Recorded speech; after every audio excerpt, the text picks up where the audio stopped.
Это все ждут. რუსეთის ზოგიერთ რეგიონში საწვავის დეფიციტია, ბენზინგასამართი სადგურები დაცარიელდა. უკრაინის გახშირებული თავდასხმების გამო ნავთობგადამამუშავებელი კომპანიების ნაწილი გამართულად ვეღარ მუშაობს.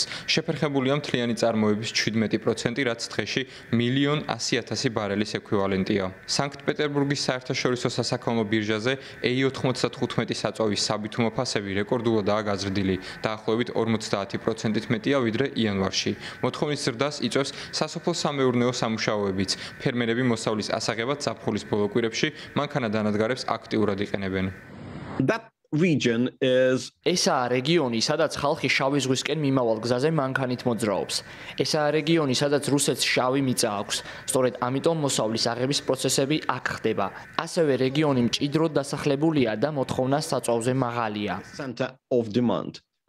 რუსული მედიის ინფორმაციით, საწვავის დეფიციტია შორეული აღმოსავლეთის რამდენიმე რეგიონში და ასევე ანექსირებულ ყირიმის ნახევარკუნძულზე. პრიმორიეს რეგიონში, რომელიც ჩრდილოეთ კორეას ესაზღვრება, საწვავის შესაძენად მოსახლეობას რიგში საათობით დგომა უწევს, ხოლო ყირიმის ნახევარკუნძულზე ზოგიერთი კომპანია საწვავს მხოლოდ სპეციალური ბარათების მფლობელებზე ყიდის. ადგილობრივი მედია იუწყება იმის შესახებაც, რომ უკვე გაჩნდნენ ადამიანები, რომლებიც 1 გალონ ბენზინს $10 ყიდიან. 2 აგვისტოს შემდეგ უკრაინამ რუსეთის ნავთობის ინფრასტრუქტურას სულ მცირე 12 დაარტყა. მიუხედავად იმისა, რომ ქარხნები სრულად არ განადგურებულა, თავდასხმებმა წარმოებამ მნიშვნელოვნად შეამცირა. უკრაინელები თავს ესხმიან ნავთობგადამამუშავებელ ქარხნებს დაწყებული რიაზანიდან, რომელიც მოსკოვის სამხრეთით მდებარეობს, დამთავრებული ვოლგოგრადით.